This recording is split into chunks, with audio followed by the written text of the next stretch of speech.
మైనార్టీలకు జనాభా ప్రాతిపదికన ప్రకారంగా ఇవ్వలేదు. కొన్ని ఇచ్చారు నామినేటెడ్ పోస్టులు, కానీ ఇంతకు ముందు కూడా ఎలక్షన్ లో కూడా రాజ్యసభ మెంబర్ కూడా ఇంతకు ముందు last time Hafeez Peer Shafi Saab MLC గారు ఉండే, ఇంతకు ముందు కార్పొరేషన్స్ ఉండే.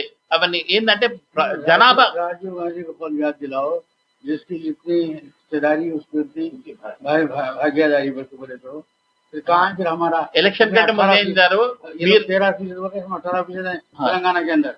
ఇప్పుడు ఏం చేశారంటే ఎలక్షన్ కంటే ముందు మీరు ఎంత ముందుకు వచ్చి చేస్తారో మేము అంతే ముందుకు వచ్చేసి మీ తోటి చేస్తామని అన్నాడు.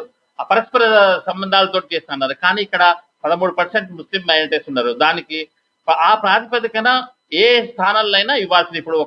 ఇప్పుడు జరగబోయే రాజ్యసభ అనుకోండి, దాంట్లో మాకు కావాలని చెప్పుకోవడము, ప్రతి కార్పొరేషన్స్ లో కూడా మైనారిటీలకు కావాలని దీంట్లో డిమాండ్ చేస్తున్నాం.